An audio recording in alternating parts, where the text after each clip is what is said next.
Uranium ಇರೋ ಬೆಟ್ಟದಿಂದ. ಸರ್ಕಾರದವರೇ ಹಾಕಿದ್ದಾರೆ. ಅಷ್ಟೇ ಅಲ್ಲ, ಯಾರು ಮನೆ ಕಟ್ಟಬೇಕಾದ್ರೆ ನಮ್ಮಿಂದ ಪರ್ಮಿಷನ್ ತಗೋಬೇಕು ಈ ಭಾಗದಲ್ಲಿ ಅಂತ. ಇದಕ್ಕೆ ನಾವು ಮುಂಡೇಡಿ ಅಂತ ಹೇಳ್ತೀವಿ. ಇವು ರಾತ್ರಿಗೆ ಬರುತ್ತೆ ಮೇಲೆ, ಇಲ್ಲಿ ಒಳಗ್ಲಿಂತ್ರ ಈ ತೂತುಗಳು ಎಷ್ಟಿದೋ ಅಷ್ಟು ಎಲ್ಲ ಮೇಲೆ ಬಂದು ನಿರಂತರವಾಗಿ ಭೂಮಿ ಒಳಗಿಂದ ಅದರದ್ದು ವಿಕಿರಣಗಳು ಹೊರಡ್ತಾ ಇರ್ತದೆ. ಎಲ್ಲ ಬೋರೆಲ್ಲ ಕೊರೆದು ನೋಡಿ ಆಮೇಲೆ ಒಂದು ಬೋರ್ಡ್ ಹಾಕಿರು, ಒಂದು ರೆಡ್ ಫ್ಲಾಗ್ ಹಾಕಿದ್ರು. ಯುರೇನಿಯಂ ದೊರೆಯುತ್ತದೆ ಏನೋ ಒಂದು ಶಕ್ತಿ ಇದೆ. ನಂಗೊಂದು ಕಳಸಕ್ಕೆ ನಾನು ಹೋದಾಗ ನಂಗೆ ಏನೋ ಒಂದು ಅನುಭವ ಆಯ್ತು. ಮುಖ ಅಷ್ಟು ಹೊಡೆದಿತ್ತು. ನಾನು ಇಲ್ಲಿ ನಿಂತ್ಕೊಂಡಿದ್ರೆ ಅಲ್ಲಿ ತಲೆ ಮೇಲೆ ಹಾಕಿ ಹುಲ್ನ ಕಿತ್ಕೊಂಡು ಒಳಗೋಗಿ. ಸರ್, ಈಗ ಅಲ್ಲಿ ಮೇಲೆ ಕಾಫಿ ಕಟ್ ಮಾಡ್ತಾ ಇದ್ರು, ಅದನ್ನ ಏನ್ ಮಾಡ್ತಾರೆ ಸರ್ ಮುಂದೆ? ನೆಕ್ಸ್ಟ್ ಸ್ಟೆಪ್ ಏನಾಗುತ್ತೆ? ಬೂಶೆಲ್ ಅಂತ ಒಂದು ಬೂಶೆಲ್.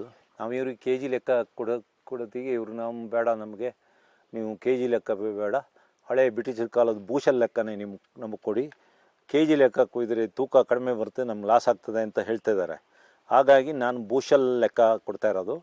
ಒಂದು ಬೂಶೆಲ್ 30 kg ಹಿಡಿಯುತ್ತೆ. ಕಾಯಿಗಳು ಕಡಿಮೆ, ಕಾಯಿ ಇದು ಒಳ್ಳೆ ಹಣ್ಣಿದ್ರು ಮಾತ್ರ. ಇಲ್ಲ ಅಂದರೆ ಈಗ ನಿಮ್ಗೆ ತೋರಿಸ್ತೀನಿ ಆ ಬೂಶೆಲ್ಲ, ಅಲ್ಲೇ ನಿಮ್ಗೆ ತೂಕ ಮಾಡಿ ತೋರಿಸ್ತೀನಿ. ಒಬ್ಬಳು ಲೇಡಿ, ನಮ್ಮಲ್ಲಿ ಹಣ್ಣೆಲ್ಲ ಲೇಡೀಸೇ ಕುಯ್ಯೋದು ಜಾಸ್ತಿ. 11 ಬೂಶೆಲ್ ಕುಯ್ತಾಳೆ. ನೆನ್ನೆ ಕುಯ್ದಾಳೆ ಒಬ್ಳೆ 11 ಬೂಸಲು ಅಂದರೆ 11 × 30 ಅದರ ಎಷ್ಟಾಗುತ್ತೆ? 10 kg 300 kg ಆಗ್ತದೆ. 330 kg ಒಬ್ಳು ಕುಯ್ತಾಳೆ. ನಾವು ಒಂದು ಬೂಶಲಿಂಗ್ ನಾನು 130 ರೂಪಾಯಿ ಕೊಡ್ತಾ ಇದ್ದೀನಿ. 130 × 1000 ಚಿಲ್ಲರೆ ದುಡ್ಡು ಒಂದು ದಿವಸದಲ್ಲಿ ದುಡಿತಾಳೆ. ಸೊ ಇದು ಕಾಫಿ ಸೀಸನ್ ಅಲ್ಲಿ ಅಷ್ಟೇ ಇರುತ್ತೆ ಅವ್ರಿಗೆ ಅಷ್ಟೇ. ಸೊ ಇದಾದ ನಂತರ ಸರ್ ಡ್ರೈಯರ್ ಆಗುತ್ತೆ, ಅಲ್ಲಿ ಡ್ರೈಯರ್. ಅದಾದ ನಂತರ ಮುಂದೆ ಏನ್ ಸರ್ ಅದ್ರ ಡ್ರೈಯರ್ ನಾವು ತಗೊಂಡು ಹೋಗ್ತೀವಿ, ನಾಳೆ ಅಲ್ಲಿ ಒಣಗಿಸ್ತೀವಿ. ನಾವು ಚೆರಿ ಅಂತ ಮಾಡ್ತೀವಿ.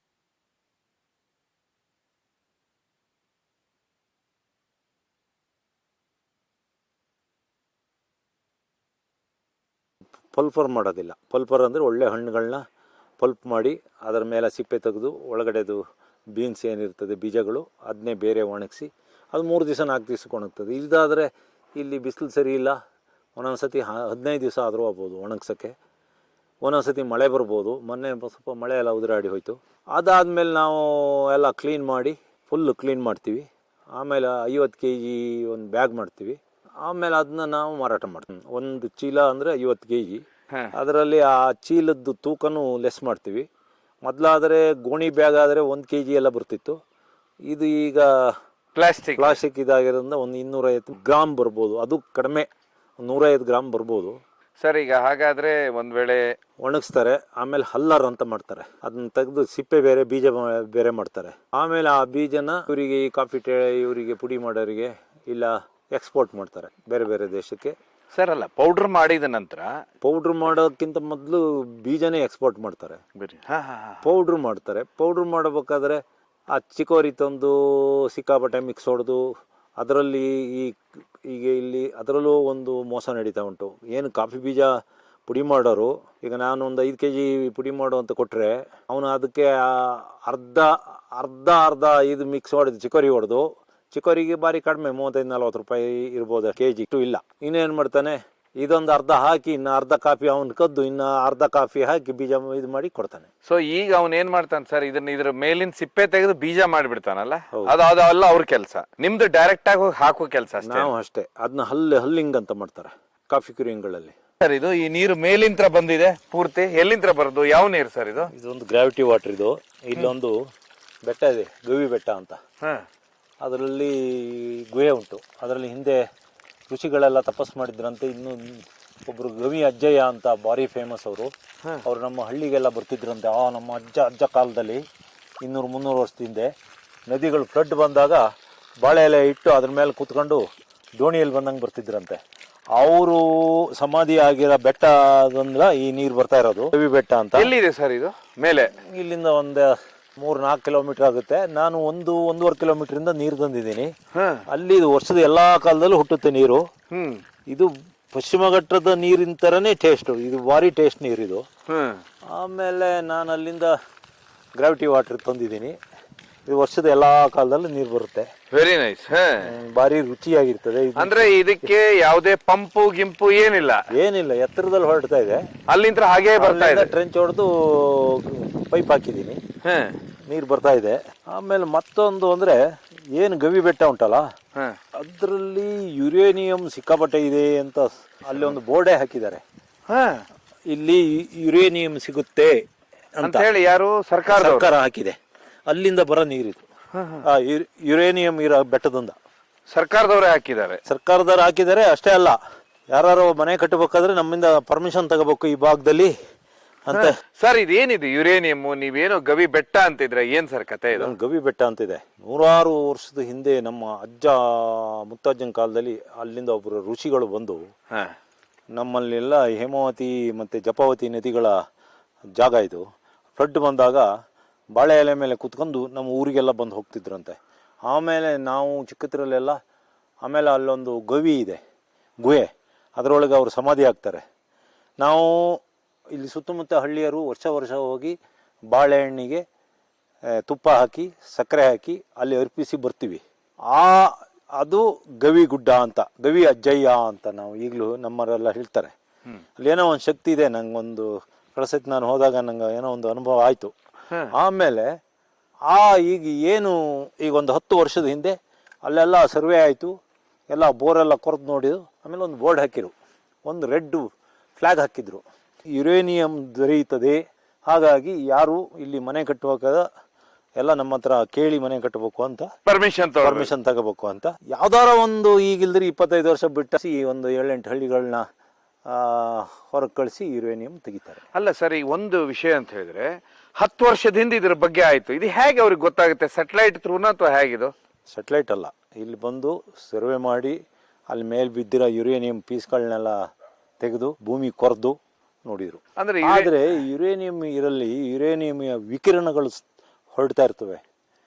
ಅದು ಕಲ್ಲಿನ ಬಿರ್ಕಾಗಿರ್ಬೋದು, ಮನೆ ಒಳಗಿರೋ ಯಾವ್ದಾರ ಫೌಂಡೇಶನ್ ಸಂಧಿ ಇರ್ಬೋದು, ಇಲ್ಲ ಬೇರ್ಗಳಿಂದ ಆ ಯುರೇನಿಯಂ ವಿಕಿರಣ ಅಲ್ಟ್ರಾ ರೇಡಿಯೇಷನ್ ಏನೇ ಹೇಳ್ತಾರೆ ಅದು ಯಾವುದು ಮನೆ ಒಳಗೆ ಬಂದು ಅದು ಈ ಭಾಗದಲ್ಲಿ ಬಹುಶಃ ಅದು ಮನೆ ಒಳಗೆಲ್ಲ ಬರ್ತದೆ. ಅದು RCC ಮನೆಗಳಾದರೆ, ಹಂಚಿನ ಮನೆಗಳು ಇಲ್ಲ ಅದಾದ್ರೆ ಮೇಲೆ ಹೋಗುತ್ತೆ. ನಿರಂತರವಾಗಿ ಭೂಮಿ ಒಳಗಿಂದ ಅದರದ್ದು ವಿಕಿರಣಗಳು ಹೊರಡ್ತಾ ಇರ್ತದೆ. ಅದೆಲ್ಲ ಈ ಭಾಗದಲ್ಲಿ ಇದೆ, ಈ ಭಾಗದಲ್ಲಿ ಉಂಟು.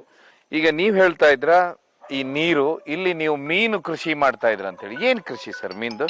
ನಾನು ಮೀನುಗಳು ತುಂಬಾ ಮೀನು ಬೆಳೆಸಿದ್ದೆ. ಅದರಲ್ಲಿ ಗ್ರಾಸ್ ಕಾರ್ಪರ್ ಅಂತ ಒಂದು ಹುಲ್ಲು ತಿನ್ನೋದು ಒಂದು ಮೀನು ಹಾಕಿದ್ದೆ. ಅವು ಈ ಸೈಜೆಲ್ಲ ಬಂದಿದ್ದು. ನಾನು ಮೀನುಗಳನ್ನ ತಿನ್ನೋದು ಇಲ್ಲ, ಸಾಯಿಸೋದು ಇಲ್ಲ. ಆಮೇಲೆ ಅವು ಹುಲ್ಲಿಲ್ಲ ಅಂದರೆ ಮೇಲೆ ಬಂದು ಹುಲ್ಲೆಲ್ಲ ಕಿತ್ಕೋದು ಹೋಗು ಮಾಡ್ತಾಯಿದ್ದು.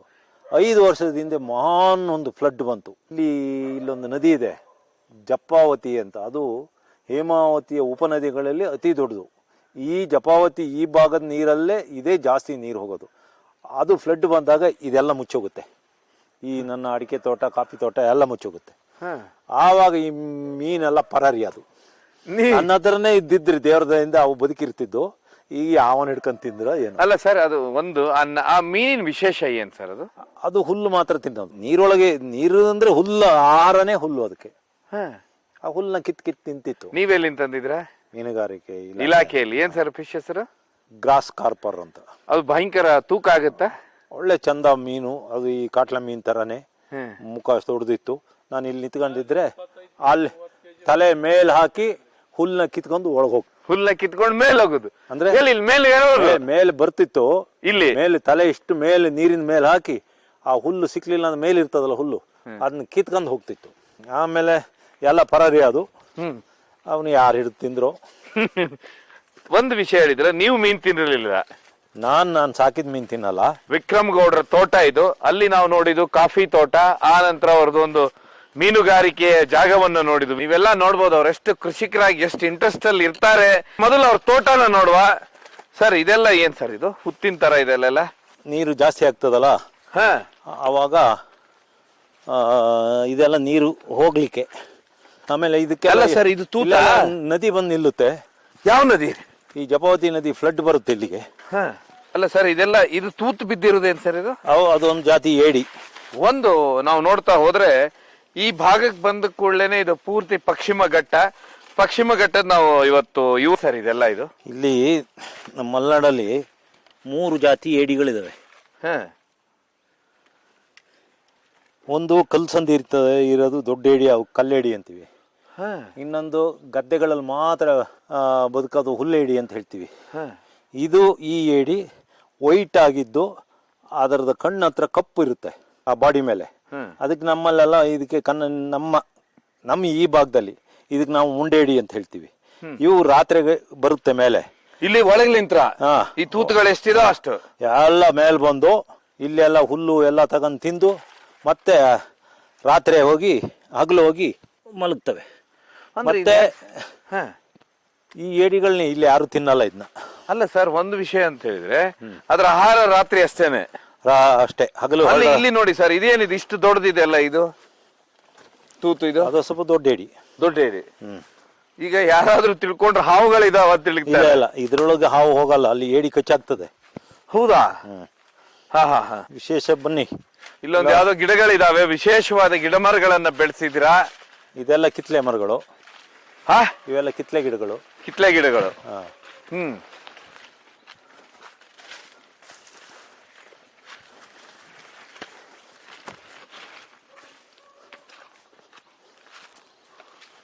ಏನಾದ್ರು ಸ್ಮೆಲ್ ಬರ್ತಾ ಉಂಟಾ? ನನಗೆ ಬರ್ತಾ ಇದೆ. ಇದು ಗಂಸಾಲೆ ಅಂತ. ಈಗ ಇಲ್ಲಿ ಕಾಣ್ತಾ ಇರೋದು ಗೌಡ್ರೆ, ಇದೇನ್ ಸರ್ ಇದು? ಭತ್ತದ ಗದ್ದೆ ಕಾಣ್ತಾ ಇದೆ. ಭತ್ತದ ಗದ್ದೆ. ಎಷ್ಟು ಎಕರೆ ಇದೆ ಸರ್ ಇದು?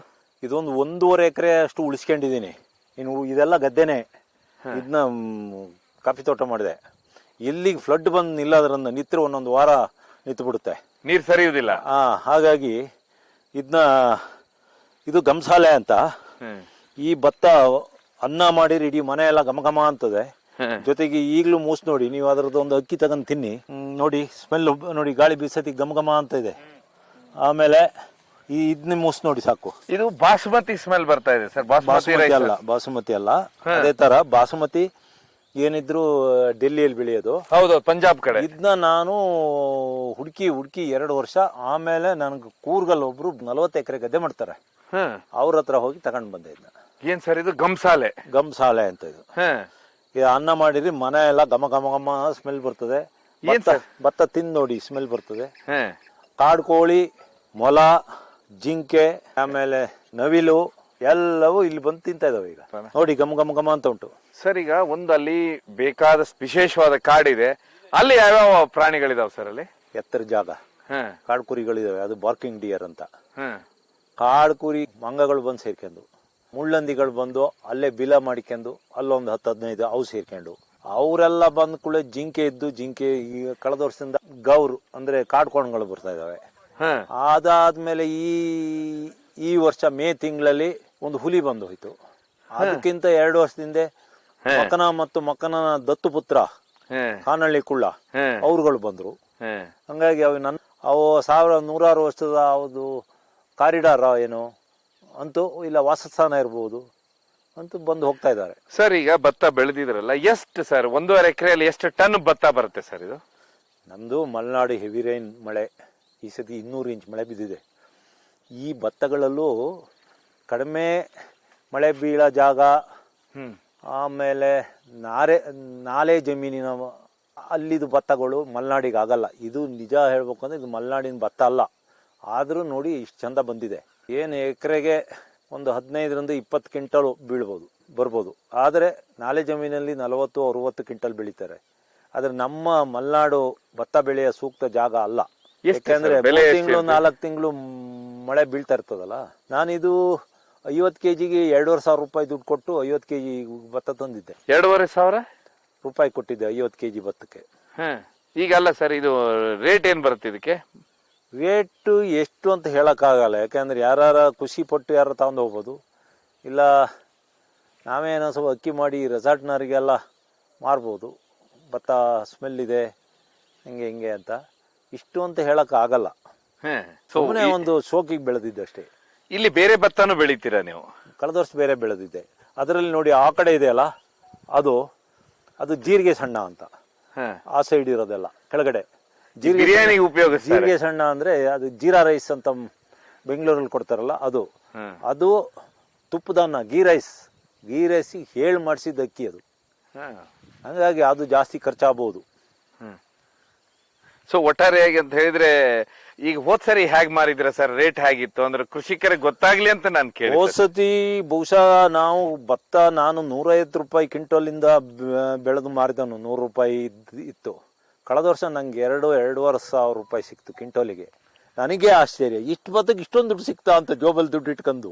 ಅಂದ್ರೆ ಏನು ಮೊದ್ಲೆಲ್ಲ 2.5 ಸಾವಿರ ಒಂದು ಕ್ವಿಂಟೋಲಿಗೆ ಸಿಕ್ತು. ಅದೇ ಒಂದು ಹಿಂದೆ ಅಲ್ಲ, ಭಾರಿ ಹಿಂದೆ, ಒಂದು 15-20 ವರ್ಷದಿಂದ ಎಲ್ಲ 150 ರೂಪಾಯಿ ಇತ್ತು ಕ್ವಿಂಟಾಲ್ಗೆ. ಮೊನ್ನೆ 2.5 ಸಾವಿರ, 2.5 ಸಾವಿರ, 3 ಸಾವಿರ ಸಿಕ್ತು. ಇನ್ನೊಂದು ಭತ್ತ ಇದೆ, ಹೊಳೆ ಸಾಲ್ ಚಿಪ್ಕ ಅಂತಾರೆ, ಅದನ್ನು ಪುರಿ ಮಾಡ್ತಾರೆ. ಅದು ಸಾಂಗ್ಲಿ ಮತ್ತೆ ಮಹಾರಾಷ್ಟ್ರ ಕಡೆ ಪುರಿಗೆ ಹೋಗುತ್ತೆ. ಅದು 5-6 ಸಾವಿರ ರೂಪಾಯಿ ಹೋಯ್ತು. ಅದು ಪುರಿ ಅಂದ್ರೆ ಮಂಡಕ್ಕಿ, ಚುರುಮುರಿ, ಬೇಳು. ಹೌದು ಸರ್. ಈಗ 3 ಸಾವಿರ, ಇದು ನಿಮ್ಗೆ 2.5 ಸಾವಿರ ಬಂತು. ಎಷ್ಟು ಟನ್ ಎಷ್ಟಿತ್ತು ಸರ್ ನಿಮ್ಮ ಹತ್ರ? ನನ್ನ ಹತ್ರ ಜಾಸ್ತಿ ಇರಲ್ಲ, ಒಂದು 20 ಕ್ವಿಂಟಲ್ ಇತ್ತು ಅಷ್ಟೇ. 20 ಕ್ವಿಂಟಲ್ ಅಂದ್ರೆ ಒಂದು 50 ಸಾವಿರ ರೂಪಾಯಿದ ಅಮೌಂಟ್.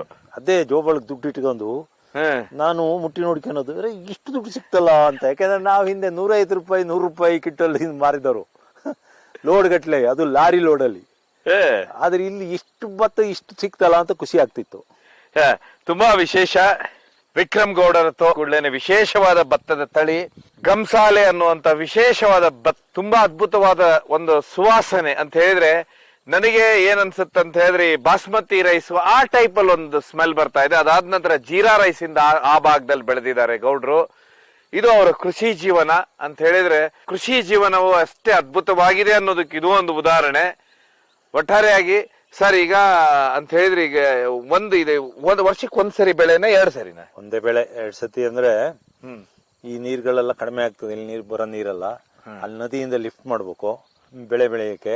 ನಮ್ಗೆ ಇಲ್ಲಿ ಕಾಫಿ ತೋಟಕ್ಕೆ ಸ್ಪ್ರಿಂಕ್ಲರ್ ಮಾಡೋದೇ ಕಷ್ಟ, ಇನ್ನು ಭತ್ತನ ಬೆಳೆಯಕ್ಕೆ ಹೋದ್ರೆ ಕಷ್ಟ ಆಗ್ತದೆ. ಅದಕ್ಕೆ ಇದಕ್ಕೆ ಕಾಫಿ ತೋಟ ಮಾಡಕ್ ಆಗ್ತಾ ಇಲ್ಲ, ಅಡಿಕೆ ತೋಟನೂ ಮಾಡಕ್ ಆಗ್ತಿಲ್ಲ. ಯಾಕಂದ್ರೆ ಒಂದೊಂದು ವಾರ ಈ ಫ್ಲಡ್ ಬಂದು ನಿಂತ್ಕೊಳ್ಳುತ್ತೆ, ಅಂದ್ರೆ ನೀರಿನ ಪ್ರವಾಹ.